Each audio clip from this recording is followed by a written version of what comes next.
वो आदमी एक बहुत ही होनहार और इज्जतदार इंसान था, लेकिन उसकी पत्नी हमेशा गैर मर्दों के चक्कर में रहती थी। और जब उसे अपनी पत्नी के इस धोखे के बारे में पता चला तो उसने तुरंत कोई तमाशा नहीं किया, बल्कि उसने उसे सबसे दर्दनाक तरीके से सजा देने का फैसला किया। जॉन ने उससे कहा कि उसे उसके साथ चीन के मेइतानफू नाम की जगह पर रिसर्च के काम से चलना होगा, और उस वक्त वहां पर हैजा जैसी भयानक बीमारी फैली हुई थी। ये सुनकर उसकी पत्नी को लगा कि ये तो जानबूझकर उसे मौत के मुंह में धकेलना है, इसलिए उसने जॉन की इस बेतुकी बात को साफ मना कर दिया। जब एना को पता चला कि उसका सच सामने आ गया है तो उसे जरा भी पछतावा या शर्मिंदगी नहीं हुई, बल्कि उसने जॉन से कहा कि वह उसे और उसके प्रेमी को एक हो जाने दे। जॉन ने कभी नहीं सोचा था कि उसकी पत्नी इतनी बेवकूफ होगी कि किसी के 2 पल के प्यार और झूठे वादों को सच्चा प्यार समझ बैठेगी। इसलिए अपनी पत्नी की आंखें खोलने के लिए जॉन ने एक शर्त रखी। उसने कहा कि अगर एलन अपनी पत्नी को तलाक देकर तुरंत एना से शादी करने को तैयार हो जाए तो वो दोनों खुशी खुशी अलग हो जाएंगे और वो उसे कभी परेशान नहीं करेगा। लेकिन अगर ऐसा नहीं हुआ तो एना को हर हाल में उसके साथ मेइतानफू चलना होगा। इसके बाद एना बिना देर किए तुरंत एलन के पास गई। उसे पूरा यकीन था कि एलन उससे तुरंत शादी कर लेगा, लेकिन उसने सपने में भी नहीं सोचा था कि वो प्यार सिर्फ एक दिखावा था जो अब धुएं की तरह गायब हो चुका था। अब जाकर उसे सच्चाई का एहसास हुआ और समझ में आया कि वो कितनी बड़ी बेवकूफी कर रही थी। उसके सारे हसीन सपने पल भर में टूटकर बिखर गए। अब एना के पास सच्चाई को कबूल करने के अलावा कोई रास्ता नहीं था, इसलिए उसने मजबूरन अपने पति की बात मान ली।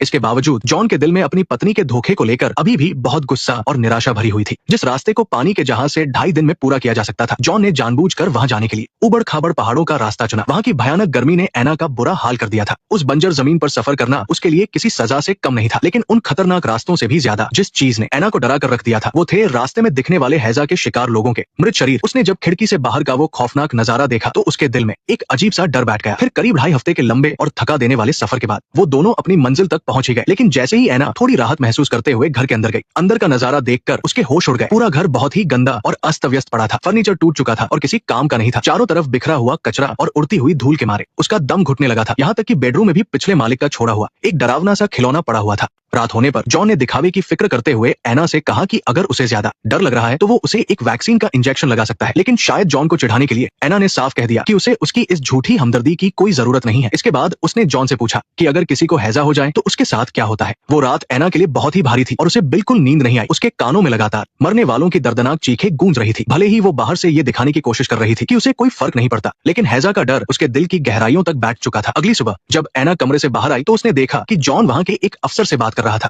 एना की सुरक्षा और उस जगह की रखवाली के लिए वहां से जाने से पहले जॉन ने एक फौजी को वहां पहरा देने के लिए तैनात कर दिया था। एना के लिए ये समझना मुश्किल नहीं था कि ये सब बस जॉन ने उस पर नजर रखने के लिए किया है। फिर जॉन उस अफसर के साथ हैजा के मूल कारण का पता लगाने निकल पड़ा। बीच रास्ते में ही उसकी नजर पानी भर रहे कुछ गांव वालों पर पड़ी। बैक्टीरिया पर रिसर्च करने के अपने पुराने तजुर्बे से उसे तुरंत समझ आ गया कि इस कुएं के पानी में ही कुछ न कुछ गड़बड़ जरूर है। ये पानी बिल्कुल भी ठीक नहीं है, इसे मत पियो, समझे। इसके बाद वो सब जल्दी ही हैजा के उस अस्पताल के अंदर पहुंच गए। वहां का माहौल दर्द और निराशा से भरा हुआ था। अनगिनत लोग इस भयानक बीमारी से तड़प रहे थे। हालांकि जॉन पहले से ही इसके लिए मानसिक रूप से तैयार था, लेकिन गांव वालों को इस तरह तिल तिल कर मरते देख उसके दिल में भी एक अजीब सी बेचैनी होने लगी जिसे शब्दों में नहीं बताया जा सकता। वहीं दूसरी तरफ एना उस खाली घर में बिल्कुल अकेली थी। वहां के बुरे हालात और किसी भी पल हैजा होने का डर अंदर ही अंदर उसे खोखला कर रहा था। ऐसे में उसे एक बार फिर से अपने प्रेमी एलन की याद सताने लगी। वो ख्यालों में डूब गई कि काश एलन आकर उसे इस खौफनाक जगह से निकाल ले जाए। लेकिन इस खतरनाक और बीमारी से भरी जगह से बाहर निकलना इतना आसान नहीं था। इसलिए उसने जॉन के साथ आए अफसर से मदद मांगी और अपनी सबसे कीमती म्यूजिक रिकॉर्ड्स उसे रिश्वत के तौर पर देकर एलन के नाम अपना वो आखिरी खत भेजने की मिन्नत की। लेकिन जैसे ही उस अफसर ने एना के हाथ से वो खत लिया, उसकी नजर तुरंत एलन के नाम पर पड़ी। दरअसल वो अफसर भी एलन को पहले से जानता था। उसने एना को साफ साफ बता दिया कि एलन एक बहुत बड़ा धोखेबाज और औरतबाज है और वो अक्सर बड़ी बेशर्मी से ये कहता फिरता था कि जो औरतें आसानी से उसके जाल में फंस जाती है वो उसके लिए सिर्फ खिलौने के समान है जिनकी कोई अहमियत नहीं होती। उस अफसर की बातें सुनकर एना के दिल पर जैसे किसी ने खंजर घूम दिया हो। वो शर्मिंदगी और बेइज्जती महसूस करते हुए अपना खत वापस लेकर वहां से मुड़कर जाने ही वाली थी कि तभी उस अफसर ने उसे पीछे से आवाज दी। जब एना पूरी तरह टूटकर घर लौटी तो अंदर से वो पूरी तरह बिखर चुकी थी। उसने गुस्से में आकर प्यार से भरे उस खत के टुकड़े टुकड़े कर दिए। साथ ही एलन का दिया हुआ वो पेंडेंट भी उसने दूर फेंक दिया। अपने प्रेमी के लिए उसके दिल में बची खुची आखिरी उम्मीद भी आज हमेशा के लिए खत्म हो चुकी थी। इसलिए एना ने सोचा कि वो फिर से अपने पति के साथ सब कुछ ठीक करेगी और उनके रिश्ते को पहले जैसा बना लेगी। लेकिन इसके बदले में उसे सिर्फ जॉन की बेरुखी ही मिली। भले ही वो दोनों एक ही छत के नीचे रह रहे थे, लेकिन उनके बीच एक अजीब सी खामोशी और गहरी दूरियां आ चुकी थी। ऐसा लग रहा था जैसे उन दोनों के बीच एक न दिखने वाली दीवार खड़ी हो गई है जो उन्हें एक दूसरे से दूर कर रही थी। इतने करीब होते हुए भी वे एक दूसरे के पास नहीं आ पा रहे थे। तभी खाने की मेज पर सब्जियों का एक सलाद लाया गया, लेकिन क्योंकि वो सब्जियां अच्छे से पकी हुई नहीं थी और उनसे हैजा फैलने का खतरा था, इसलिए जॉन ने तुरंत इशारे से उसे वहां से हटाने के लिए कहा। लेकिन एना जिद पर अड़ गई कि वो सलाद वही रहेगा और उसने वो कटोरी अपनी तरफ खींच ली। इसके बाद बाद वो जॉन की तरफ ताना मारते हुए देखने लगी और उसे खाने लगी। ये सिर्फ जॉन की बेरुखी का जवाब नहीं था, बल्कि एना के अंदर की घुटन और गुस्से का गुबार था। लेकिन इस बार जॉन भी अपने जज्बातों पर काबू नहीं रख पाया। उसने गुस्से में वो कटोरी एना के हाथ से छीन ली और उस सलाद को खुद खा लिया, जिससे उसे भी बीमारी लग सकती थी। अब वो दोनों ही अपने अपने तरीके से एक दूसरे पर अपना गुस्सा निकाल रहे थे। एलन का वो बेरहम धोखा और जॉन की खामोश बेरुखी एना के लिए दो बहुत बड़े पहाड़ों जैसी बन गई थी, जिसके बोझ तले वो बुरी तरह टूट चुकी थी। अंदर के दर्द और घुटन से उसका सांस लेना भी मुश्किल हो रहा था। वो इस घुटन भरी जिंदगी से हार चुकी थी और वहां से हमेशा के लिए दूर जाना चाहती थी। लेकिन जैसे ही वो बाहर निकली, उसने देखा कि जमीन पर हैजा से मरे हुए कई गांव वालों की लाशें पड़ी थी। फिर भी वो बेसुध होकर धीरे धीरे उन लाशों की तरफ बढ़ने लगी। शायद उसे लगा कि मौत ही उसे इस दर्द से हमेशा के लिए आजादी दिला सकती है। लेकिन किस्मत से ठीक उसी वक्त वो अफसर वहां आ गया और उसने एना को रोककर एक बड़ा हादसा होने से बचा लिया। दूसरी तरफ जॉन भी अपनी पत्नी को लेकर अपने दिल का सारा गुस्सा रिसर्च के काम में निकाल रहा था। उसकी लगातार कोशिशों की वजह से आखिरकार हैजा फैलने का असली कारण सामने आ ही गया। जैसा जॉन ने सोचा था, गांव का वो कुआही इस भयानक बीमारी की असली जड़ था। इसलिए इस बीमारी को और ज्यादा फैलने से रोकने के लिए उसे मजबूरी में गांव के उस इकलौते कुएं को बंद करवाना पड़ा। उसके इस फैसले का सीधा असर गांव वालों पर पड़ा, जिन्हें अब पीने का पानी लेने के लिए कई मील दूर जाना पड़ रहा था। लेकिन जॉन का ये कदम हैजा को रोकने के लिए बहुत जरूरी था। हालांकि गांव वाले जॉन की इस बात को समझ नहीं पाए और उन्होंने जॉन के मुंह पर ही उसे बहुत बुरा भला कहना शुरू कर दिया। हालांकि जॉन ने पानी की समस्या को काफी हद तक कंट्रोल कर लिया था, लेकिन हैजा का खतरा अभी भी पूरी तरह टला नहीं था। जॉन के असिस्टेंट ने भी भांप लिया था कि जॉन अंदर से बहुत परेशान है, इसलिए उसने जॉन का मूड बदलने के लिए उसे अपने साथ शराब पीने के लिए मना लिया। रात काफी गहरी हो चुकी थी और चारों तरफ बस अंधेरा ही अंधेरा था। जब जॉन नशे में धुत होकर घर लौटा तो पिछले कुछ दिनों में ये पहली बार था जब उसने एना को प्यार और फिक्र की नजरों से देखा। मुझे अपनी माँ का मैसेज मिला है। किसका? अस्पताल के गार्ड का। लगता है मिस्टर वाडिंगटन ने तुम्हारे बारे में बात की है। वो तुमसे मिलना चाहते हैं, डॉक्टर की प्यारी पत्नी से। लेकिन इतना कहते ही जॉन जमीन पर धड़ाम से गिर पड़ा। शायद नशे की हालत में ही सही, वो अपनी पत्नी के लिए अपने दिल के किसी कोने में छुपे हुए उस प्यार को